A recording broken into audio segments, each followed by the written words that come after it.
lii nag dafa nekk mbir moo xam ne pour suñu mbokk góor ñi la, même ba si jigéen ñi itam mën nañ ko utal seen ay borom kër, ndax dañoo toll si jamono joo xam ne boo jëlee fukki góor mun naa laa wax ne juróom-ñett yëpp dañu am jafe-jafe lu jëm si wàllu sëy.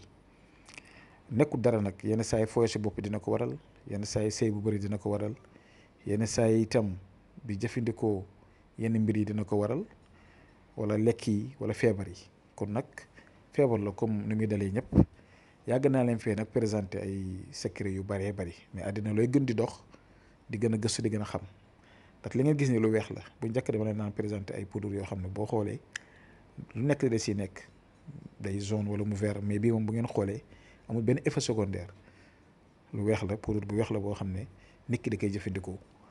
nekkul lu lay jox loo xam ne da ngay faj tey jeexal tey subaa nga uti jiwaat ko. am na muy demee sax mën nga ko jël benn yoon mu faj la ba ilaa yawmi diin. am na ñoo xam ne mën nañ ko jël ba benn ba ñetti yoon.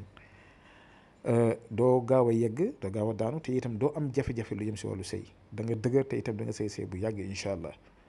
am na ñoo xam ne jafe-jafe bi ñu am mooy seen awra ndaw, ñu bëgg mu xaw a am jëmm, ñu bëgg itam mu xaw a am yenn lëngër yi. loolu moom pommade bi moom moo si baax. pommade bi moom loolu mooy liggéeyam. crème bi moom dana la dimbale ba microbe bu nekk sa awra mu mën ko dindi. crème bi dina ñëw naa la nga présenté, moom tam si mbir mu la bokk. waaye loolu mi ngi dépendre si nit ki nga xam ne moo bëgg. ki nga xam ne moo bëgg tey su ñëwee danaa man lii mooy sama jafe-jafe tam bañ maa nëbbu dara. sëñ bi man kat lii laa soxla woon, sama jafe-jafe kat lii la, du ma sëy bu yàgg, damay gaaw a yegg, wala du ma gaaw a yegg sama bopp, wala nangam wala nangam, wala sama awra dafa gàtt wala dafa nangam wala dafa tuuti. su ko defee loolu amul ruus bu ñu ko waxee rek yëpp am na ci solution incha allahu rabbi, ndax gëstu nañ si te liggéey nañ si te amul dara lu ci am effet secondaire. lépp lu ñu liggéey la, ndaxte tubaab bi réew ñu lépp mu ngi am si àddina bi mu ngi am si réew mi. kon ut nañ ko ba xam ko. képp koo xam ne nag muy góor muy jigéen ñi bëgg nañ ko utal seen ay borom kër, wala góor ñi bëgg nañ ko utal seen bopp, képp ku ñu ci jokkoo nga wax ñu ko incha allahu rabbi. nekkul loo xam ne lu seer la, ndaxte oyofal nañ ko ba ku ne man koo am. ndaxte feebar yi nga xam ne nit ñaa ngi koy jànkoontil bëri na trop, dégg nga. te ñi am xam-xam itam bu ñuy xawee oyofal mbir yi yàlla mën na see def tawfeex. kon képp koo xam ne soxla na ko, sama numéro bi mi ngi noonu, am na whatsapp, mi ngeen ñu woo wala ngeen yónnee message si whatsapp bi 76 605 63 19. képp koo xam nga am na ko incha allahu rabbi wallahi alazim mun naa la wax ne di nga ñu oo, di ñu sant, di nga ñu gërëm. ndax dañuy wax naa man laaskuru naas laaskuru naar.